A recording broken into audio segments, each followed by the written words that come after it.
Well, I'll have a very short presentation on fast, easy, and accurate SARS-CoV-2 detection with PCR, and mostly I'll talk on Export Express SARS-CoV-2.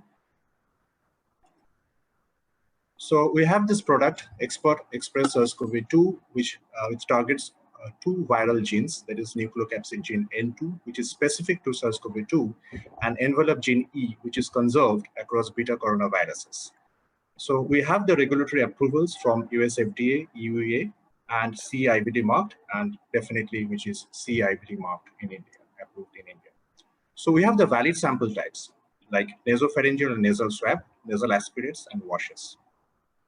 We have the rundown of around 45 minutes, with early assay termination being as low as 30 minutes for positive samples. You can understand the risk is definitely much reduced because the system is closed and integrated, and automated sample preparation and test is self-contained. So it's really safe for technicians and healthcare workers. So it's a simple and fast setup with room temperature stability and advantage over tests which are multi-step and may require refrigeration. So definitely this is pandemic ready with scalable options from POC for clinics up to hospitals with fast readout. So the Cepheid solution offers detection of SARS-CoV-2 virus with the help of real-time RT-PCR. So we have onboard internal controls for each sample, which are probe check control PCC and specimen processing control, that is SPC. So this SPC ensures that the sample was processed correctly. This control also detects sample-associated inhibition of the RT-PCR assay, ensures that reaction conditions like temperature and time are appropriate, and the PCR reagents are fully functional. Whereas the PCC starts even before the PCR reaction. This monitors bead rehydration, reaction tube filling, probe integrity, and dye stability. So you can understand almost each and every step of this real-time RT-PCR is well controlled internally. And the minimum time for a positive sample is as low as 30 minutes. So this is a closed cartridge system and having random access. Now coming to today's topic, coverage of mutant strains.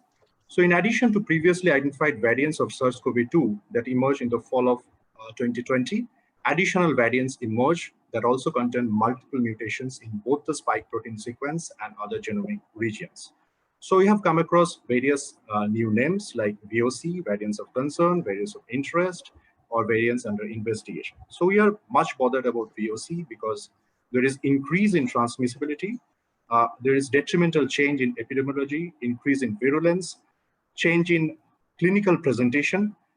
There is reduced effectiveness in public health and social measures, reduced effectiveness in available diagnostics, which is our one of the topics for discussion today, and definitely for vaccines and therapeutics. Well, so recently emerged variants like B117, P2 lineage, A231, and B1617, which has got new names by WHO. Suppose B117 is alpha variant, and this Zeta, Eta, and finally B1617, which was first initially identified in India. This is now called Delta variant. So this Export Express SARS-CoV-2 detects the nucleocapsid N2 and envelope E genes of SARS-CoV-2, and the coverage of the mutant strains is currently at 100% for the E target and greater than 98% for the N2 target based on in silico analysis of the current 2 target design. So this is the advantage that multiple targets, so there is less chance of variants escaping all targets. The impact of viral mutation on test performance does not appear to be significant, and this reference is coming from US FDA in May 2021. So you can understand, you have this N gene, and N gene is relatively well conserved in variants, and there is no chance of SGTF. What is SGTF? This is an accepted and well-known entity now. So this is S gene target failure. So as there is no S gene, so definitely there is no concern about this. So it begins with patient samples, and it needs a simple transfer and takes as little as 30 minutes, and the result interpretation is completely automatic. So I'll have a short video.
Kishore, I think, yeah.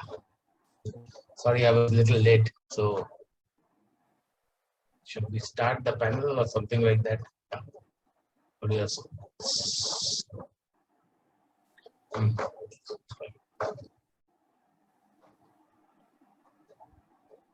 Well, so this is the short clipping, how it runs. So we have this scalable random access and flexible throughput instruments. So configurations of GX4 having 4 modules of capacity of 112 per day, GX8 having capacity of 224 per day, GX16 448 per day, GX Infinity having a capacity of 1344 per day, and finally GX Infinity having capacity of 2240 per day. So we have all the options available with us.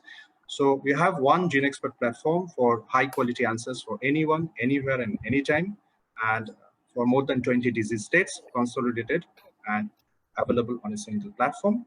And you can have fast decisions, quick and informed patient management. Definitely, this is scalable. You can have tests from 1 to 2,000 results per day, which is fully flexible, and standardized PCR access everywhere, easy to use, having minimal training required, and you can access anytime you need them, which is again standardized and with having a controlled visibility.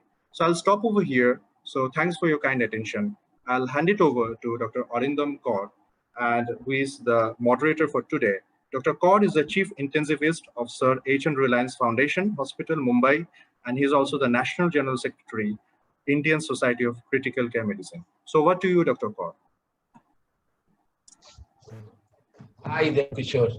It was nice to hear from you, and already we have the installation of the Indian panelist. Madam is here also, and Fred is here. I think, Devkishore, why don't you take the honor of introducing our panelist, and then we can all move together and have a very informal chat about today's topic, the mutant variants or mutant strains, as you call it. Devkishore, please do the honor of introducing our panelist. Thank you, Dr. Kaur. This is indeed an honor for me to introduce. I mean, many of you are my teachers, so thank you so much for coming, and really, it's an honor for me to introduce.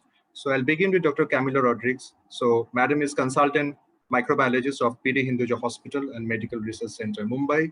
So this is a very short introduction. Actually, if I have to give full introduction, I think we don't have sufficient time. So I'll just, have just 2-liners to describe each of these, stalwarts.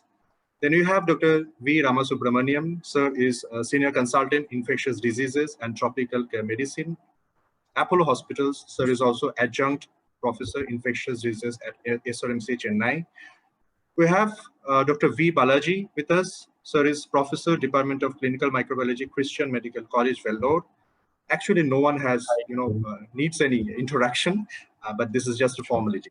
And we have Dr. Namita Jaggi, who is a chairperson, Lab Services and Infection Control and Chief of Education Research at the Artemis Hospital, Gurgaon and Dwarka.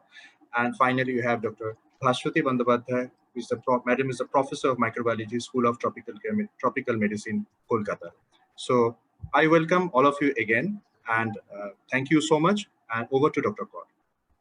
No, Devkishore, you are not being relieved, because it's I think the concept of co-moderation, right? Because as we discussed that Devkishore being representing clinical microbiology, infectious disease, as well as lab medicine, and I would rather represent a general people and the end users, the clinicians. So we thought that we would bring a concept of co-moderation, but we would be representing and asking certain set of questions to our eminent panelists, whom I think collectively do have all the answers what we need today.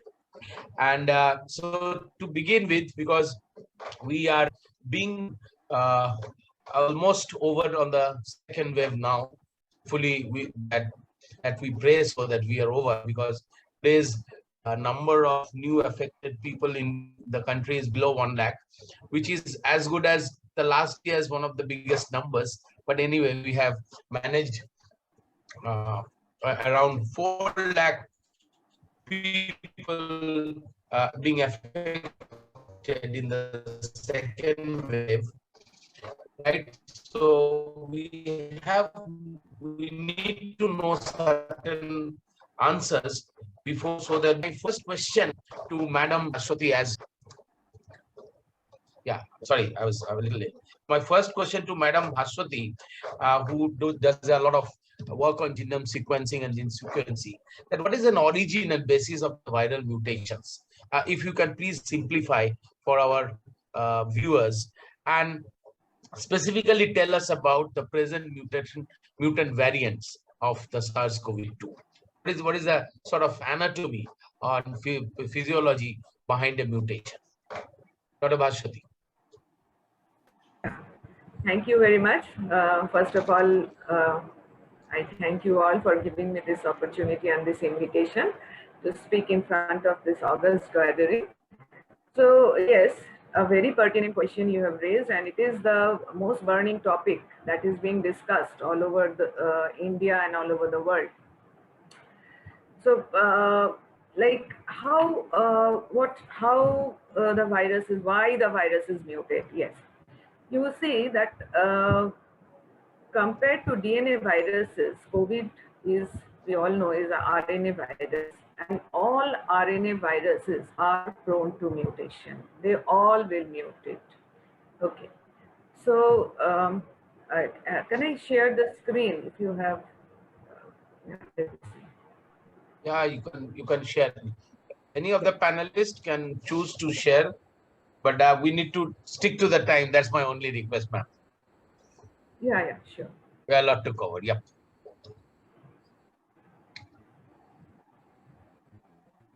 And also, as this panel discussion is an open forum, so if any one of our senior eminent panelists wish to comment or interject or say something about a specific question, please feel free to do so. So being an RNA virus, and it also has a viral polymerase. So this viral polymerase has, it in general, of all other RNA viruses, it lacks the proofreading activities. And so it is an error-prone replication machinery. So all RNA viruses as a rule, they have, because of this RNA polymerase, and which is an error-prone replication machinery, there is chance of mutations. But and some mutations give an advantage to the virus by increasing its ability to replicate or evade the immune system. And these are the causes of concern and need to be closely monitored. Having said this, now coming to coronavirus, which has a large genome and almost 30,000 kilobase pair, 30,000 base pairs. So it's a huge genome. And what happens is this RNA polymerase of the coronavirus, it has some proofreading activities, has a domain which has got proofreading activities. So compared to other viruses, if you compare it with the influenza viruses or the HIV viruses, the mutation rate is not that much. But still, it has a mutation. And in general, if you consider that what would be the mutation rate, it is roughly around 1 in 1,000. So the 1 in 10,000, sorry, 1 in 10,000. So this is the mutation rate. And if you consider the global pandemic, where millions of people are being infected at the same time, and so many, the virus is replicating in so many people, so you can get quite a few number of mutations that may pop up. So as Dev Kishore has already touched on variants of interest and variants of concerns. Unfortunately, we don't have any variant of high consequence. So variant of concern is now is a global phenomena today, and it has been proven through scientific research to be more contagious or to cause more severe disease. It may also reduce the effectiveness of therapeutics and vaccines, and people who have previously had COVID-19 may become reinfected by the new strain. So now, what are the attributes of a variant of concern? So widespread interference with diagnostic test targets, evidence of substantially increased resistance to one or more class of therapies, evidence of significant decreased neutralization by antibodies generated during previous infection or vaccination, evidence of reduced vaccine-induced protection from severe disease, evidence of increased transmissibility, and evidence of increased disease severity. Now coming to your next question, that what are the variants of concern? And so these are already the proven variants of concern. This is the UK variant and now renamed as the alpha, D1.1.7. So I will not stick to alpha, beta, gamma, and delta. Maybe I will stick to the Pango classification. D1.1.7 is the UK variant. 1.351 is the South Africa variant, and P1 is the Brazilian variant. And now one more has been added to the list. That is B1.617.2, which is now reigning almost all over India, and it has spread to many, many countries. By May 10th, it was almost 30 countries in the world, and now many more have been infected. And probably this is going to be now the dominant strain. So with that, over to Dr. Arindam. If you have any more queries, we can.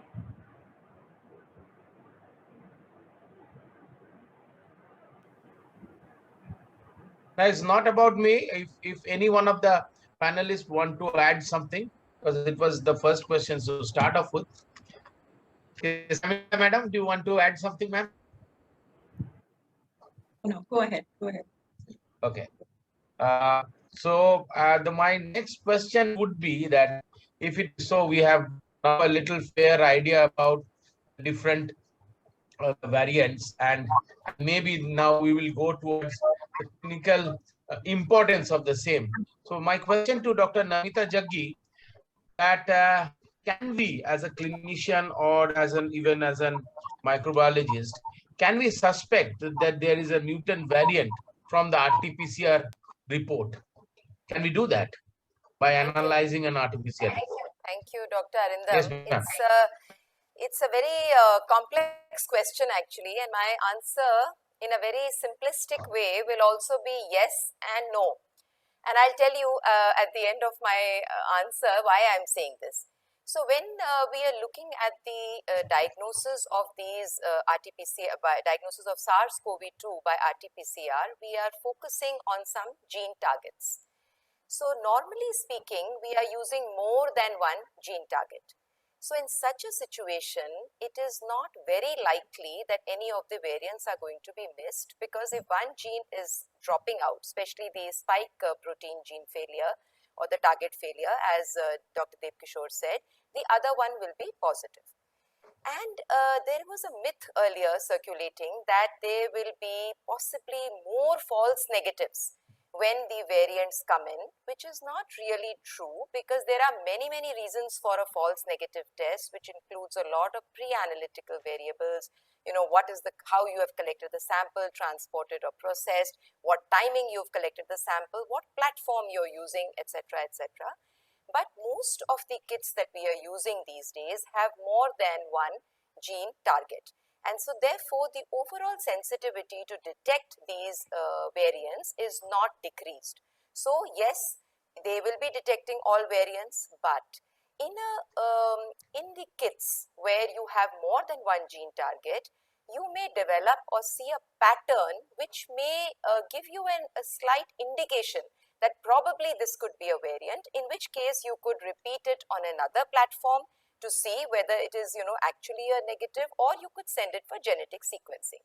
Now, the FDA has been looking very carefully at the impact of these genetic variants, and, ICMR, has about more than 350 kits which have been released by ICMR, and all of them have different gene targets.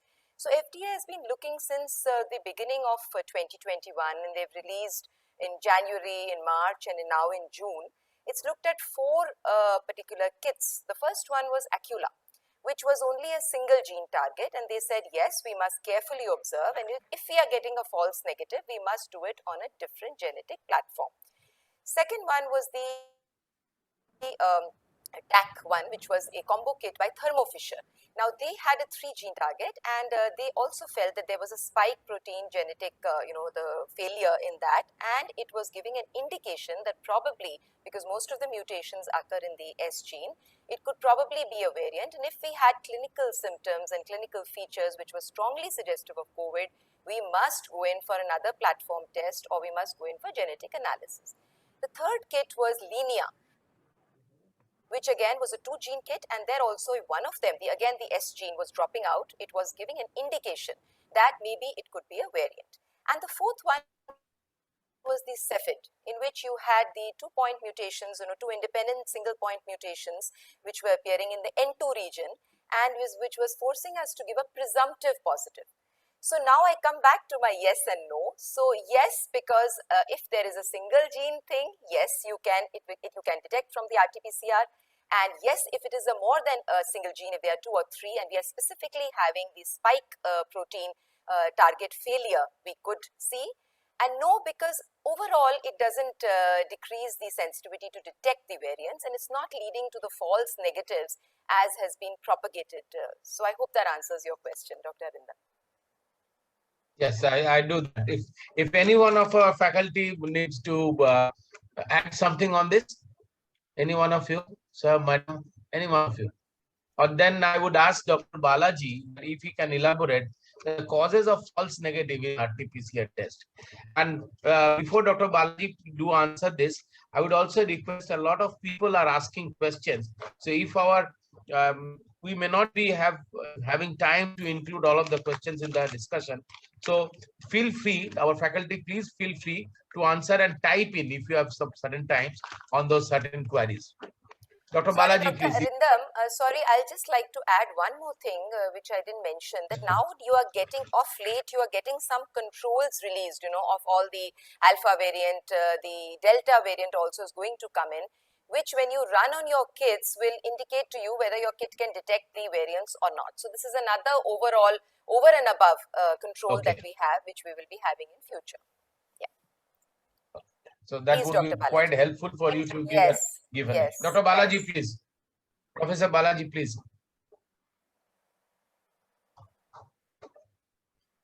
Sir, I think is he not?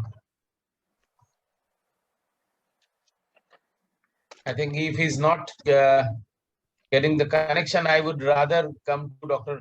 Camilla Madam and ask her that regarding a little sensitivity and specificity of the RT-PCR test, because at the times we are getting a lot of false negative or false positive.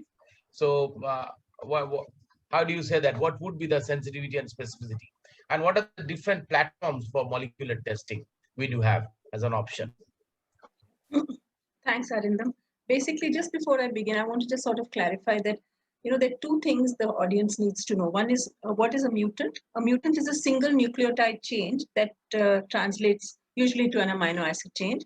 But a variant is the viral genome with a particular set of mutations. So you may have a variant with about 2, 3, 15 mutations. So that's important to know, and that's why the diagnostic performance of kits is hugely dependent on this. So like Namita said, the lack of an S gene in, say, a TACPath kit that most people are using can be used actually as a surveillance. If it drops out, you can use it for surveillance. You'll have the other 2 targets present, and an S usually dropping out could mean that you're onto some mutant which has a mutation at the S gene, where the spike is where most of the mutations lie. And secondly, when you look at a kit, it must have a screening gene. Usually most kits are employing a screening gene, but it also must have a confirmatory gene.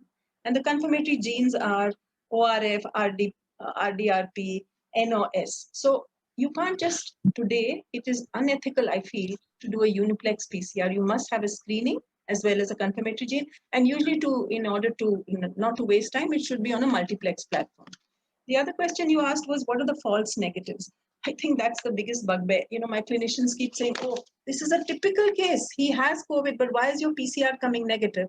But it's different viral kinetics in different patients at different times with different samples. I think each one of these words is important. For example, if a patient, the best time to do a RT-PCR is actually between the 4th and the 7th day.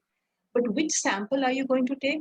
For example, the nasopharynx is really good in the early, nasopharyngeal swab is good in the early 3-4 days. Whereas as you get later into the illness, if you haven't done, and the patient, what patients are doing, they're kind of scared to come to hospitals. They don't want to do it. And when they're really stuck and their oximetry is going down, then they land up and the PCR may be negative, in which case the lower respiratory tract should be actually looked at rather than looking at a nasopharyngeal. A typical case, if the day is not right, go down, try and get a sputum. In fact, BAL is the best, but BAL has its hazards of being done. You as an intensivist will know that, but it's obviously the best sample. The second point is that the swabs you're using, the transport, as Namita said, and again, really importantly, you can't. The sensitivity and specificity of a PCR kit clearly depends on its targets. It depends on what the limit of detection is. For example, you have various kits that can pick up from 2 copies per mil to almost, the others may have 800 copies per mil, and that really affects the diagnostic accuracy of the kit. So what you need to ask these questions when your microbiologist comes: what is the diagnostic accuracy? What is your limit of detection? How much are you able to actually pick up with the kit you're using? So I think that would be the long shot. Basically, a PCR has been sort of shammed for just having a 70% sensitivity. But if you time it right, I think you can really enhance the sensitivity of PCR. Yes, the timing would be the very important factor there. Yes, so, Madam, very quickly, one of the viewers asked that what is a quick lineage and a variant? I beg your pardon, I didn't get the question. What? What is the difference between a lineage and variant? See, basically, it's like this. It's a strain. Put it this way: a variant is the whole viral genome with a set of mutations, right? And a strain or a lineage would be the phylogenetic or the actual phylogenetic manifestation of that. Okay, fair enough. So Ram sir, sorry to keep you waiting. Namaskar, sir. And what would be the in your opinion, what would be the clinical importance of understanding the various gene targets as a clinician? What should we take home, rather except for the detection and difficulty in it? Right. The importance of the gene targets has a role to play in the diagnosis. We have heard the discussions that generally the diagnostic kits have at least 2 or 3 specific gene targets based on which we give it as a definite or a probable equivocal depending on the number of targets which we pick. The concern is most of the diagnostic kits target the spike protein. And the spike protein is probably the one which is highly susceptible to mutations. So the chances that the diagnostic test may miss detecting a variant if there is especially a mutation in the spike part of the gene is what I think a clinician should be worried about. So if the detection kits has targets which are more towards the nucleocapsid or the envelope rather than the spike, I think these kind of errors can be minimized. So as again it has been discussed, most of the problems is due to the pre-analytical issues of doing the procedure right, getting the right sample and getting the timing right, rather than just alone to do with the kit. And unless the people are properly trained to do the sampling, I think we are likely to get more false negatives. Arindam, can I come in here yes, for a minute?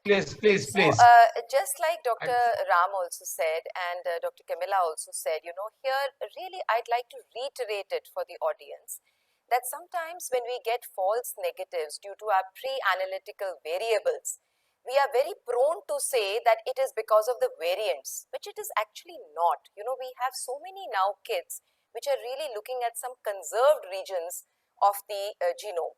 So it's really picking up all the variants. Now we just need to concentrate on that spike protein, failures. So in those conditions, we are going to be given a little hint that this could be a variant and we could go in for genetic sequencing. The other point which I want to make, that the government started by means of INSACOG, the consortium for the genetic evaluation.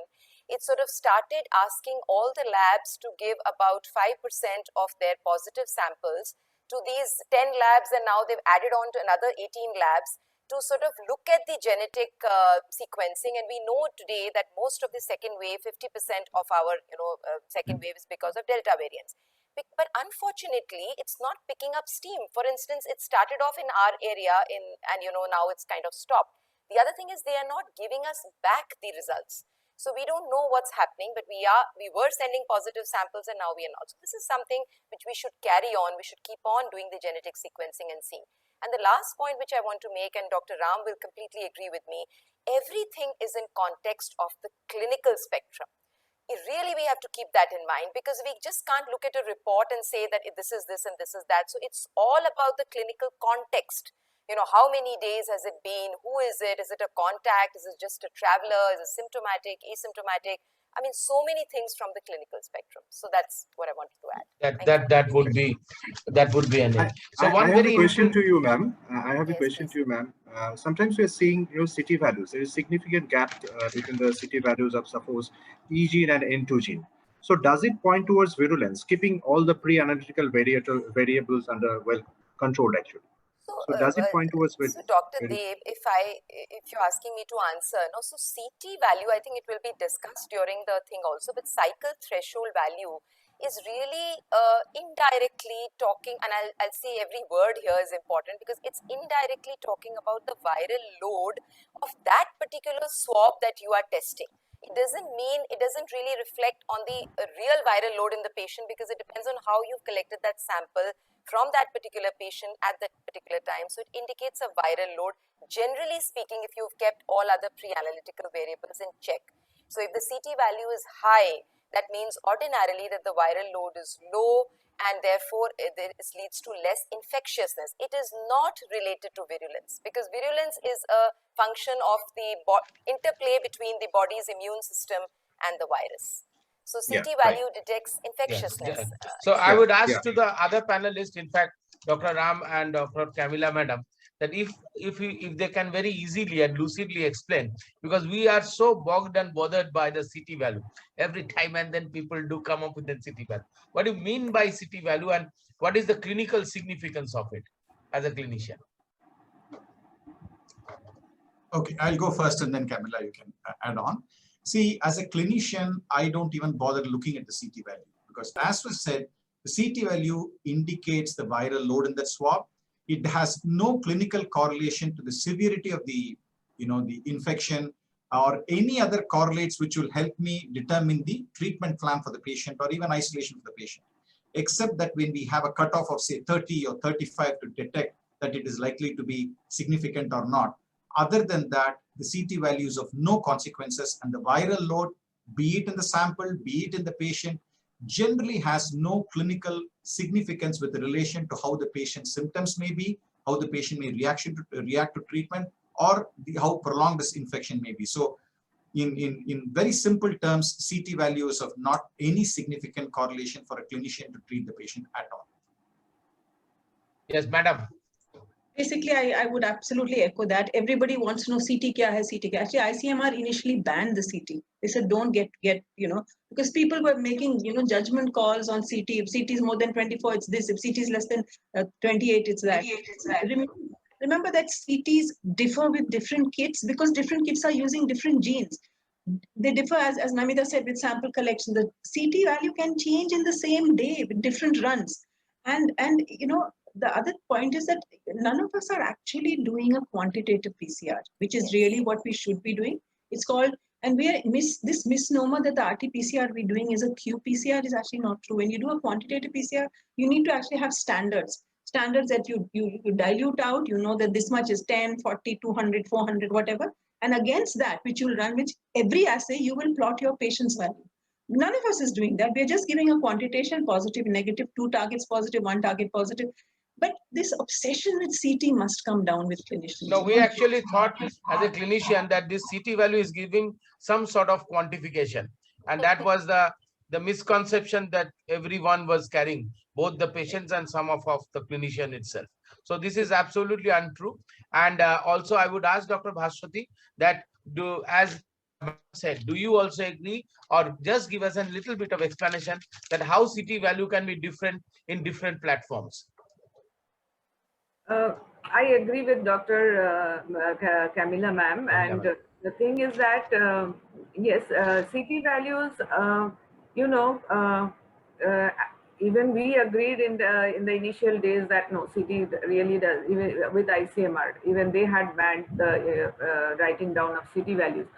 But there is some importance. Suppose a lab, a person, he goes to the commission and says that this lab tested me positive and this lab tested me negative. I got a report from this lab, and this is positive and that is negative. Then we really ask for the CT values, and we see that if it is around 30 to 33 to 35, one lab may give it as positive, another may give it as inconclusive, another may give it as a negative. But if there is a big difference, a CT value of 19, 20 in one lab and 33, or 35, then we really have to check the quality of that lab. So, and if you have to see, based on our experience, we haven't seen much of a difference between, we have PCR machines, Bio-Rad make and Thermo Fisher make, and we haven't seen much of a difference, though there is a little bit of difference with the same kit and the same sample in the two platforms, but not much, 1 or 2 CT values, or maybe 2 or 3 CT values. Like that, not a big, huge difference. And if it's the same sample run on 2 machines or run by 2 different kits, usually, by and large, I'm talking not for all, not including the outliers, by and large, there may be a difference of 1 or 2 or 3 CT values, but not beyond that. Dr. Balaji, have you joined, sir? We are missing you. Devkishore, Dr. Balaji has joined? Joined actually. There is some Yeah, I'm here. Yeah. Yes, sir. Please. Sir, your comment, actually, we missed you. Your comment on still the proceedings. I totally agree with Dr. Namita, Dr. Camilla, and Bhaswati. So what they've said holds true. Only the one small comment I would like to make is when the numbers are coming down, we do general. This is nothing to do with the diagnostic. When at the peak, most of the CT values seems to be very low. And when the peak gets over and the general declining trend starts happening slowly, what we see is towards the end, means 30, 35, we do see. That's where we get little problem, because that's the gray area. We are not very sure whether it's a negative or inconclusive, or still it's positive. Okay, and this is an observation. In your opinion, sir, what are the limitations of a conventional RT-PCR? And what would be the reason that definitely what I said earlier, definitely the way the sample has been collected, if it is too early also, it's a problem, because in most of the Lancet articles in the beginning stage itself, this has been published. And the first, if you take almost false negative, 100% is there. Optimally between 5th, 6th, 7th day, actually it achieves almost 0 false negative. So its timing is very important. Earlier, 5th, 6th day of infection itself. 5th, 6th day of infection itself. And any correlation with the symptoms? Any correlation with the days of symptoms? Is not there. Yeah, correct. Now, okay. And what would be the reason that when the CT, the RT-PCR is coming positive, weeks after or months after even, the patient is almost over, he's not no more symptomatic, he has almost been recovered out of it. So how do we interpret that? The RT-PCR is still coming positive. Any one of you? please. So I'll take that. So, we're talking about a CT value. So first of all, as the lab director or somebody in the lab has to establish what is high CT. I mean, is it 39? Is it 35? Is it 34? Is it above 30? You have to look at your own readings and you have to establish a higher CT. So what do you mean by a high CT? ICMR has said anything above 35. Then just like Dr. Balaji was saying, that sometimes what happens is you have a higher CT and then you look at the clinical spectrum and you find an asymptomatic person. Now, if this person is asymptomatic, is he asymptomatic because he's a true asymptomatic, he's got a good immune response and then he's asymptomatic and he has a higher CT value, so he's just got a little viral load in himself? Or is it the beginning of an infection? Just like Dr. Balaji said, when you have the rising trend, it could be indicative that it's a rising trend and he will get symptomatic a couple of days later. Or could it be that he has already recovered from COVID and now he is asymptomatic?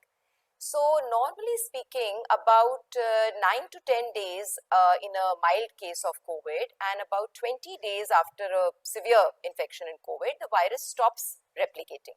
Of course, if it's immunocompromised, it will take another 2 months. The virus will keep replicating highly immunosuppressed cases. So now in these cases, when you know that the virus has stopped replicating and the virus is not. So in these cases, if you are getting a higher CT, it means probably it's just viral fragments or a dead virus. So it could differ on the clinical context. Nowadays, very recently, you have kits which are coming in because the COVID PCR RNA is actually a positive strand. So you're getting some kits which are going to distinguish between a replicating RNA virus or a non-replicating. Once they're still in the experimental stages, and they're very difficult because it's in the vesicle, so you really can't do it. But once those come in, we will be able to make out the bane of all the clinicians. Is it a dead virus? Is it a live virus? Is it replicating? So whether that patient is still infective or not, then we can differentiate. So in the asymptomatic cases with very high CT values, possibly he is infectious, but he is less infectious if the CT value is okay, ma'am. Dr. Ram, can we have a specific CT value to differentiate between infectivity and non-infectivity, or we shouldn't be doing that practice? No, it could be the cutoff. I think generally has been recommended as about 35. But having said that, I would go more. I would be more favorably disposed towards the time limit from the onset of symptoms or from the day of testing. And in mild cases, 10 days. In patients who continue to have fever after 10 days, at least 14 days. In patients who are severely in the hospital on a ventilator, probably 20 days. That is what the CDC says should be the duration of isolation to ensure that the disease is not transmitted. So the more the severity of the disease, the more chances the viral replication can be prolonged for a while. Yes, yes. And 10, 14, 20 should be the rule of thumb for different severity of illness. Yes. And this is any other importance of CT value or the different CT value clinical practice? No, actually, yes, Dr. Yeah, go on. Yes, madam. Yes, madam. No, I didn't. Ram, go ahead, please. You were saying. I was only saying about the non-standardization of CT values and the reason why we cannot look into that. And I think we need somebody from the lab to, Yeah, basically, just to sort of put into perspective, for example, the Express kit that Cepheid has, it goes up to 45 cycles. Now, we've often seen that, especially now, since more people are getting infected and our anesthetists are terrified of taking our patients for elective surgery. So though we never repeat RT-PCR from a patient who's recovered from COVID, if he comes in again and we, as a screening test, do an RT-PCR, and because he's coming in for elective, we do a gene expert. And if the gene expert kit shows something like, since it goes to 45 cycles with an N value of say 42 and an E is nil, and we quickly ask, we have a built-in pro forma. We ask the patient, have you suffered in the last month or two from COVID? And if he says yes, we say, this is nothing, this is dead virus, so go ahead. But the expert kit actually reads as positive. So everybody gets into a spin and says, oh, positive, what to do? So what we do, we put it as inconclusive and we repeat an RT-PCR conventional, we give it off, and that is usually, less than, that only goes on to 40, 37 is our cutoff. So we then issue a negative report. So these things are really important because, you know, the psychological impact of patients getting a positive COVID report, even if the CT is going up to, say for N is going up to 42, they don't know what the CT is positive here. The doctors are screaming blue murder because it's positive. So it has to be kind of, you know, taken with a pinch of salt. And a history of a recent COVID attack is terribly, COVID infection is terribly important at this stage. And I'd just like to add here, Arindam, if you don't mind, one second, that, you know, in such a situation, like Madam is saying, very true, you know, before surgeries, if you get a positive, the doctors are also worried and the patient is also worried, and they make life for us miserable in the lab. So in such a situation, I think in this particular situation, I think a serology may be one of the options. So we never recommend serology to diagnose. I will like to repeat this, that we never recommend serology for diagnosis. It is only an adjunct in a case-to-case basis, in a special case where there is a very high CT value, and just like ma'am is saying, you know, that we get a history of the person, probably he's had COVID or he's been in contact with a COVID person and he's been asymptomatic, we don't know. So we do a serology test, and notwithstanding the fact that most of the serology kits right now are really not looking at the quantitative neutralizing antibody. I mean, they are looking at neutralizing antibodies, but they're not neutralization assays, but they give an indirect surrogate marker. If we get a good immune response, if we get a good IgG level, we may be thinking in terms of, okay, he's got some immune response and he may be a previous COVID effect. So you mean, madam, later in the course of disease, a higher CT value and a good positive antibody level, right? Yes. And a good immune response. So all these three can give us an aid. Okay, this guy is no longer infectious and we can go ahead with it. Yes. In a case-to-case basis, not as a general rule, of the thumb. But, you know, when we are faced with a diagnostic dilemma, we don't know what to do in those cases. Right. Okay. So I will come to Dr. Balaji now, sir. That can you throw some light on the Delta variant and its contributory role in the second wave that it had? Dr. Balaji, sir. I would like to make a couple of comments on the importance of the Delta variant. So actually, everybody says that it's a 50% more transmissible. Actually, they forget to understand that the wild variant, from the wild variant, the UK variant came up. So that had 40 to 70% highly transmissible. Actually, what we say 50% highly transmissible is from the UK variant, not from the wild. So already from wild to UK, up to 70% increased in transmissibility has occurred. And from UK variant, we got the Delta variant. So actually, that's much more clear in the last couple of weeks earlier. This has been clearly said. So you can see the amount of transmissibility has increased. So that is one. This is regarding the transmissibility. That's the reason we had in a short period of time so many number of cases. Now we had in India, then now in UK they are experiencing, and in US also it's started in the last few days. So India, US, UK, everywhere it's happening. That is number one. And number two is regarding the impact of vaccine. Again, from the wild strains, they have interpreted that there is no reduction in the neutralization, because for the wild vaccine, the estimate came in the beginning. Then they started estimating for the UK variant. At that time, for UK variant, they said 8 to 9-fold. That is, sorry, not UK variant, South African variant. 8 to 9-fold decrease. Now, almost the South African variant and the Delta variant looks similar. Even we do have 8 to 9% fold reduction in the neutralization. Because we thought it should be all right, means almost, even within India, the NIV Pune gave a comments saying that it works well. And now there is a contradiction from AIIMS and the NCDC. Then the third one to compound, in the Lancet, it has been published recently in the Lancet. There is a lot of methodology differences there between all the three study reports. The Lancet report seems to be much more robust, where they used live virus to estimate the reduction in the neutralizing antibody. Whereas in the Indian setting, we don't have the live virus to estimate the neutralizing antibody.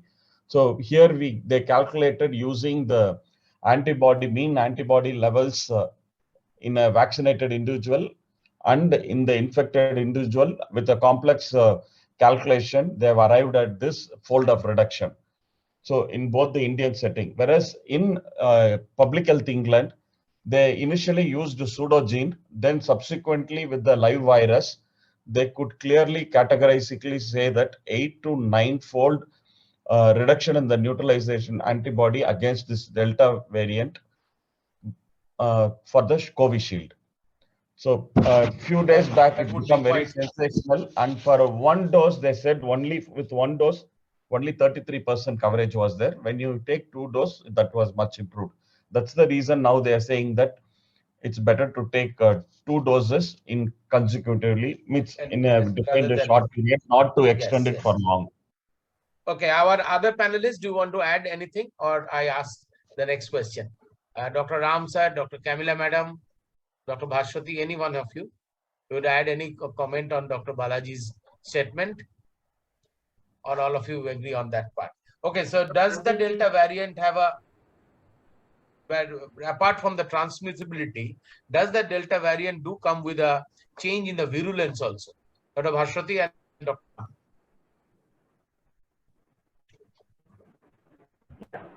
So, as ma'am was already telling, the virulence is not only depend. It doesn't only depend on the viral factors. So yes, the virus has several strategies. It uses several strategies to evade the immune response, particularly the innate immune response, to suppress the adaptive immune response. Also, it increases the inflammatory response. The host immune factors are also responsible for the development of the severity of the disease. So we not predict right now that whether the Delta variant is responsible for the increased virulence or not. Maybe in a few more days to come, we'll have more data on that. But definitely the transmissibility has increased. The number the number of cases has increased, and so the number of severe cases has also increased. That from a biological point of view. Dr. Ram sir. Yes, Dr. Balaji, you can say, yeah. Okay, Dr. Ram, the explanation now is here. The ongoing evolution of SARS-CoV-2 variant. There is a phenomenon. Has been a reminiscent of a Red Queen dynamics. We call it in science. What is that Red Queen dynamics is? In which each increase in the fitness of the pathogen possibly causes an equivalent reduction in the fitness of the host. So whenever there is an increase in the fitness of the pathogen, equally there is a reduction in the host. So we would have been very happy if we would have the other way around. I know. We would have been much happier on that part. Yes, sir. Please continue. So this balance is lost between the host and the pathogen. So that's the reason. Increase in the transmissibility increases the fitness. This is essentially the fitness cost. And maybe what Dr. Bhaswati said, that due to the higher transmissibility, we have more number of cases. So more absolute number of severe cases also. So maybe the severity of the disease is to some extent remaining the same, but the absolute numbers are more just because of it is more transmissible. Dr. Ram sir, do you want to add what Dr. Balaji said? No, I agree with that. Recently, it has been very clear. The studies done in Tamil Nadu, only about 500 samples were sent, and almost 77% of the samples sent during the second wave are all of the Delta variant. So it's very clear that it is there. Two, there has been a comparison, though most of the talk we are giving today is all anecdotal about the severity of the illness, how the younger people are involved, how the people without comorbidities are having severe disease. There was a study done in actually a non-scientific media, and they definitely showed that there is an increase in mortality, especially among the young and especially among people without comorbidities. So I think we still have to figure out the exact reasons, as Dr. Balaji says, about how whether it's a red queen or the blue queen or whoever, but it is very clearly seen that yes, this is definitely more dangerous, and this mutant is not only more transmissible, it is more likely to be more virulent and probably less likely to be affected by vaccine protection. Yes, Madam Kamila, Madam. Just one point is that, you know, we've seen that with with this variant, definitely we are getting more breakthrough infections, which means patients who are completely vaccinated are getting the infection. Albeit they may not get a severe infection, but they are getting the infection.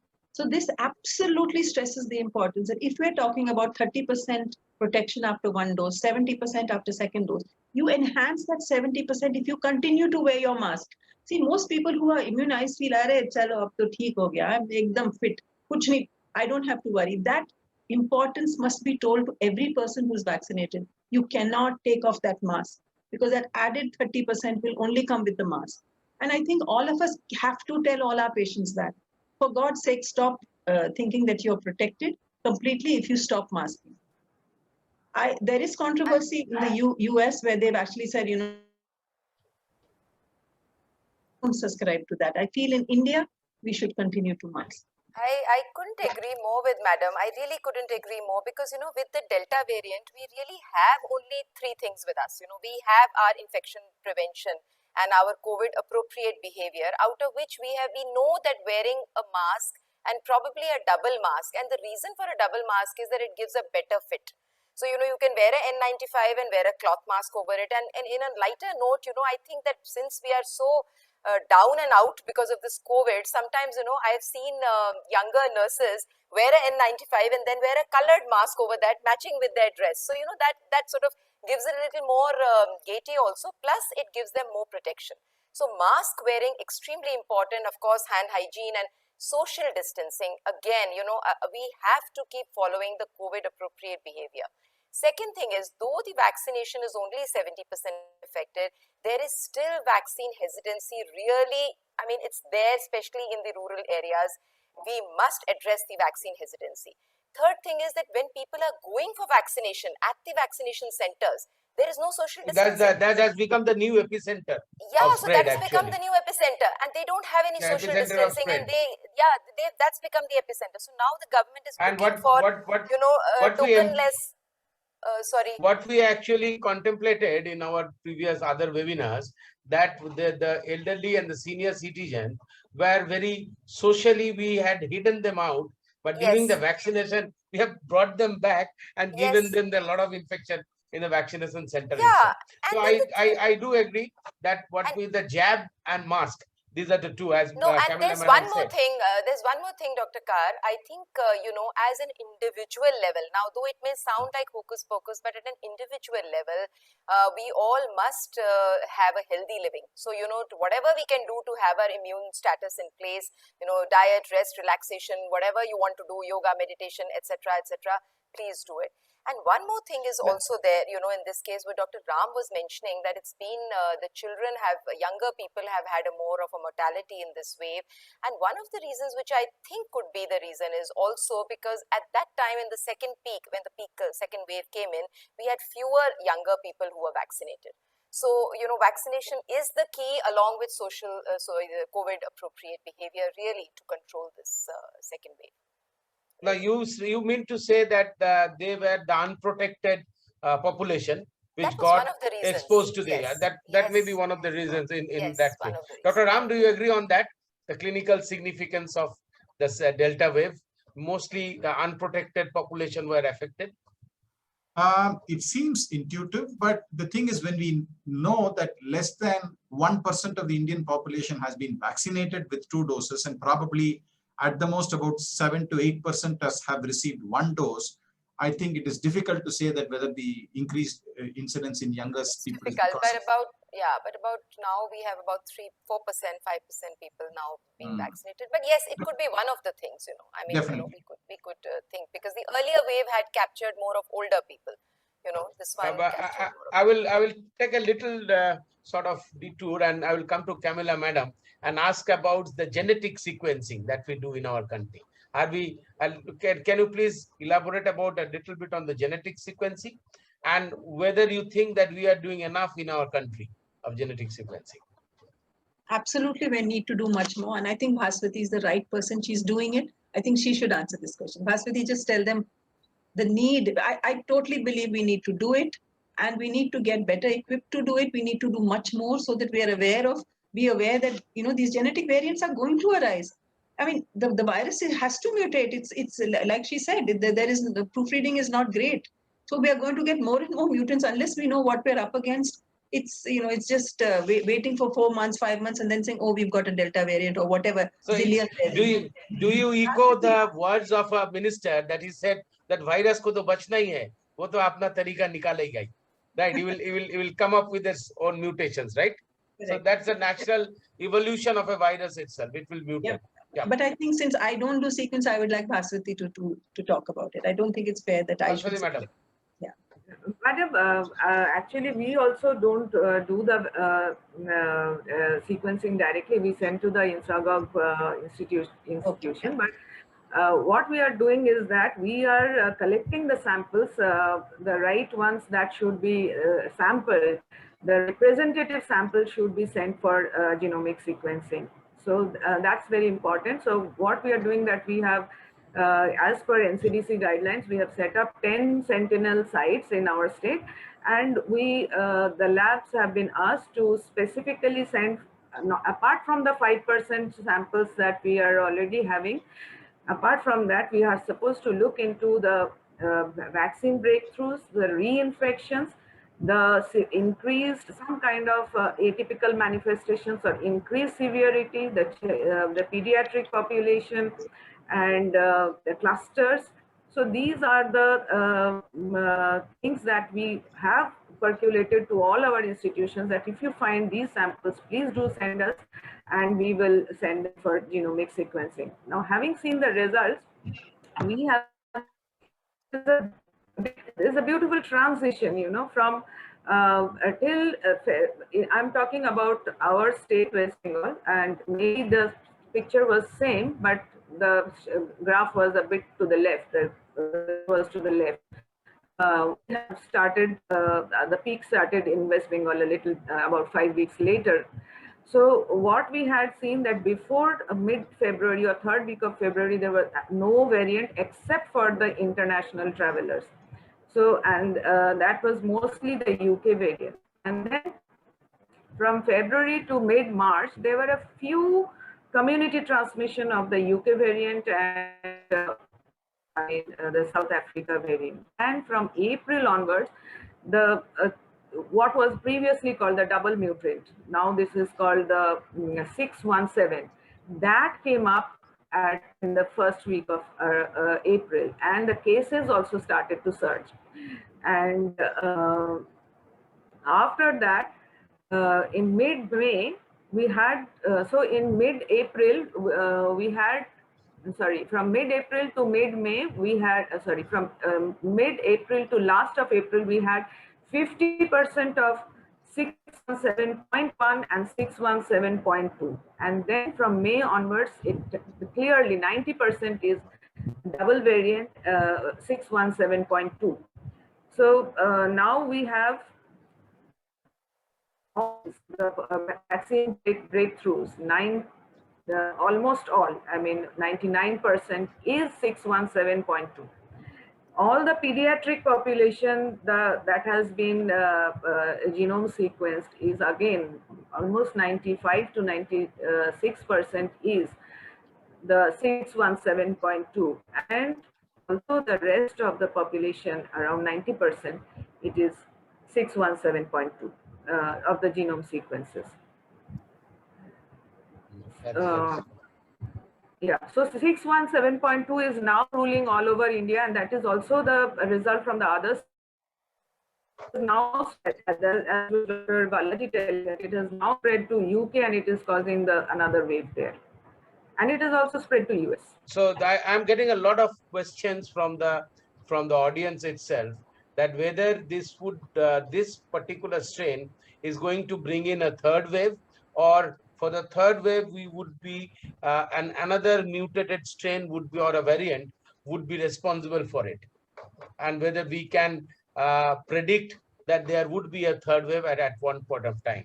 Whether genome sequencing can preempt that a third wave is coming. It's an open question. Any panelist, feel free to answer this, because it's a burning question. Every one of us eager to know. I will. Balaji sir, yeah. Okay. So potential is there definitely, because the simple reason our vaccine efficacy is quite poor compared to the messenger RNA vaccine, where the vaccine efficacy is above 90%. Our vaccine efficacy with the Delta variant seems to be less than 60 or 70%. So given that, it's very difficult for the Indian population to cover with the vaccine in the near future, or it may take even a year. So our herd immunity will naturally, with more and more asymptomatic infection, will balance the vaccination. Both combined, only we can be protected. Vaccination to some extent, and majority with the infected asymptomatic acquiring natural protection, immunities.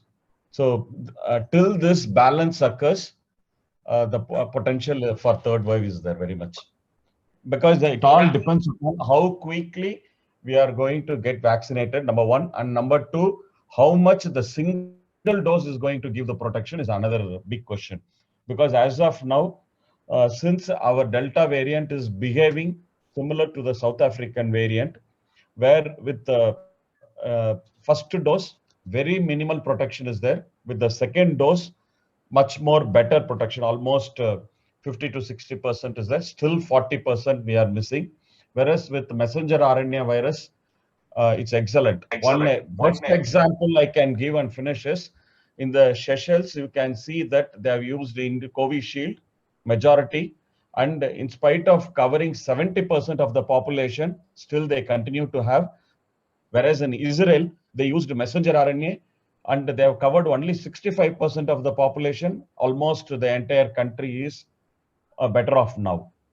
So between these two country comparison itself is quite evident that our vaccine efficacy, since it's on the lower side and population is huge, so it's going to take time. So you saying, sir, at your statement, sir, you said that efficacy and coverage efficacy, both the efficacy of the individual vaccine as well as the coverage that we are, with the speed that we are trying to cover up our population. So these two are not enough to prevent, and maybe a further mutation will bring in a much more complex situation and probably a third wave. Ram sir, quickly. I think COVID is going to be here for good. We have to learn to live with it. If it is not the Delta, it's going to be another alphabet from another language. So we are going to have more mutations. We are going to have a tough time keeping in pace with the development of vaccines to take care. So it is definitely going to be like another influenza, which we have to learn to live with. And the sooner we get used to it and accept it, I think the better the chances. That's all I have to say. Camilla, madam, quickly. Yeah, I think we have to be aware that genetic variants are going to arise all the time. They are going to be regular, and we have to, from a microbiology perspective, we have to continue to validate our tests to ensure that we are picking up these variants. That's it. And Bhashwati, madam. I would like to give some news of hope, because we have tele-interviewed all the vaccine breakthroughs. And since we have seen that they have all, after getting back the results from the INSACOG, that since we have seen that almost all of them have been infected by 617.2, what we have found that majority of them had mild infections. Only a few had been admitted to the hospital, and none had reached the ICU or the CCU. So that's the news of hope, that vaccines may not prevent infection, but it's definitely preventing the severity of the infection. So that is that much of antibodies is modulating, so that the host is not developing a severe disease form. So some sort of modulation is happening in the immunity system. Right. Very good. Namita, madam. Yeah, so I'll also like to echo all my colleagues' things. So, vaccination is important for protection for severe disease. So please get vaccinated faster. So I think this, this interval which we were discussing even before, this interval of 84 days, I mean, I don't know, I think we should just do it faster, vaccinate fast. And second thing is still then follow COVID appropriate behavior, because as Indians, we really need to understand that we really need to be socially distanced in the coming months. And the mutants, there's a new mutant which NIV Pune has already said 1.28 point something, so it's already there. So mutants will keep coming, because vaccination is a static solution to a moving target really. So, but that will keep moving. We have to see that what we have to do, and newer vaccines are coming in India. So that's a new hope.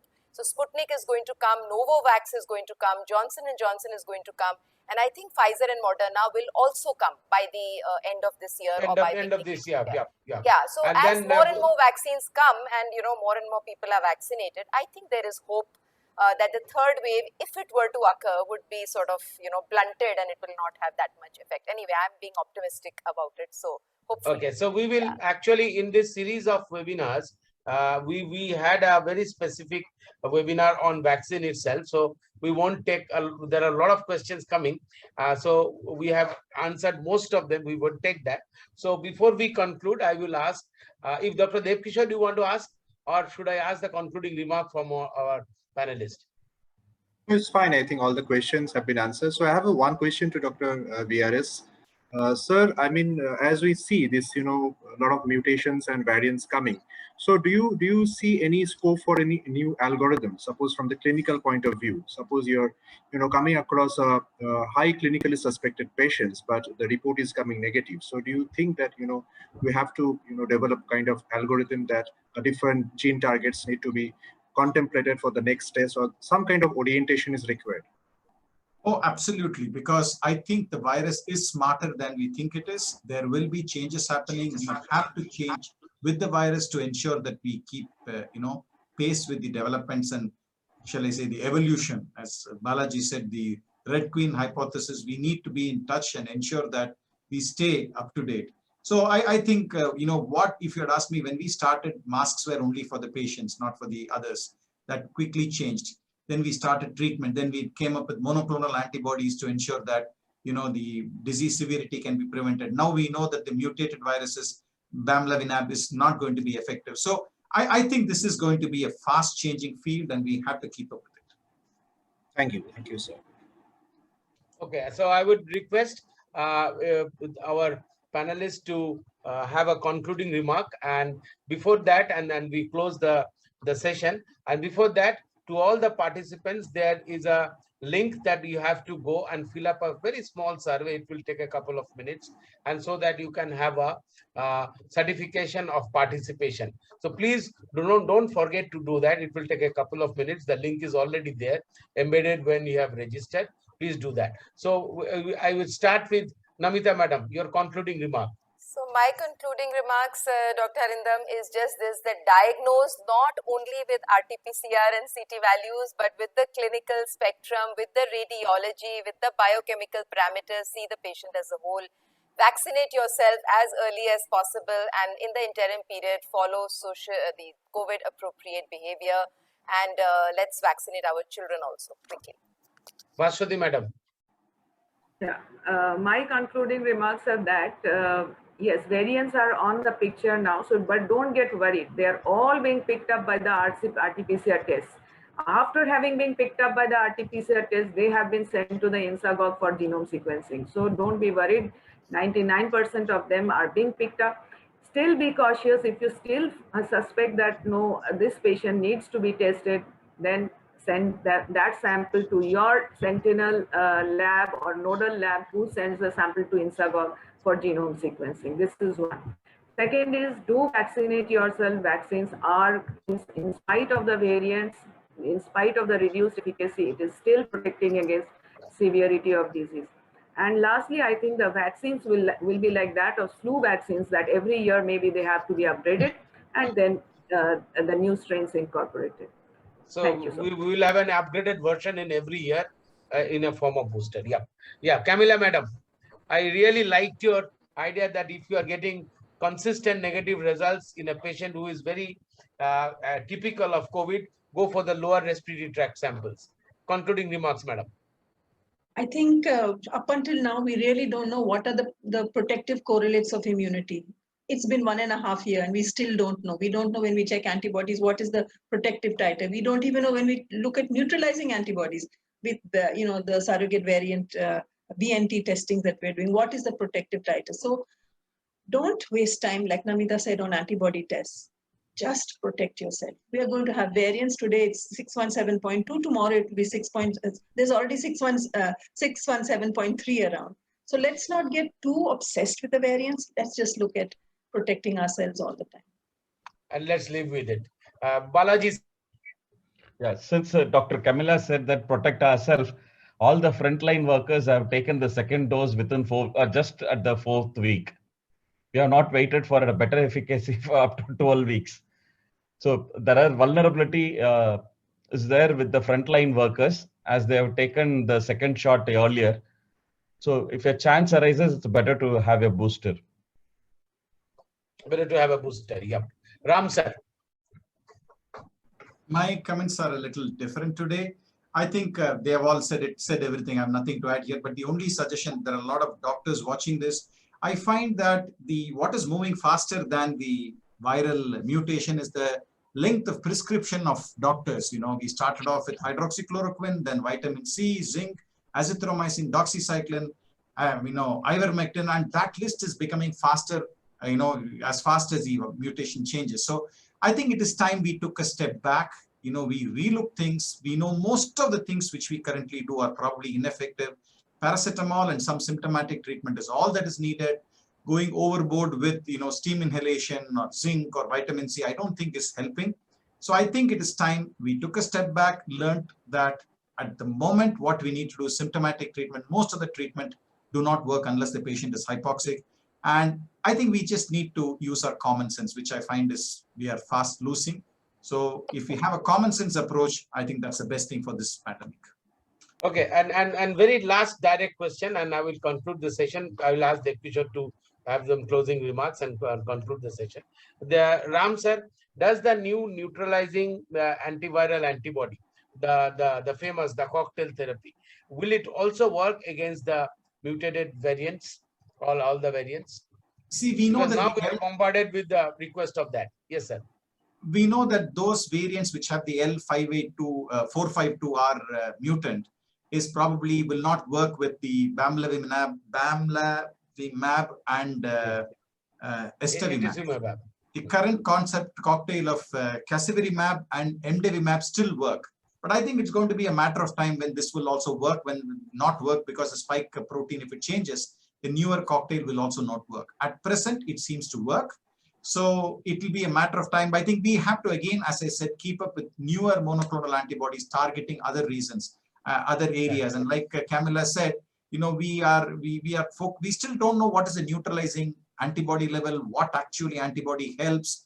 I saw a lot of questions on the antibody titer. We don't know. A lot of people call me saying that we have not developed a mounted an antibody response after taking the vaccine. Should we take another vaccine? Should we take two more doses?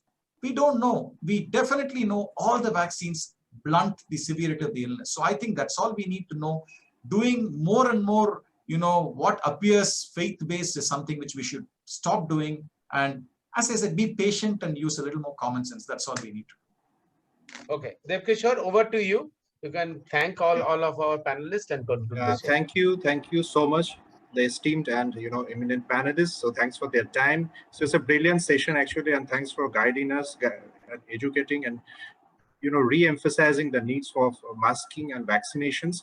So many apparently unknown facts have been discussed, and your expert comments are very well received. I'm sure that all the audience who have participated in today's program, they're greatly benefited. So I thank all the panelists from Cepheid, and also a big thanks to all the participants. So thank you once again, and have a great evening. And a gentle reminder to take the survey, because without that you won't get a certificate of participation. And we would be back in a fortnight. So next to next Saturday we will be back with a new topic, and much more. We'll try to get into more practical and more answered things to your questions. Thank you. Good night and have a great weekend, all of you.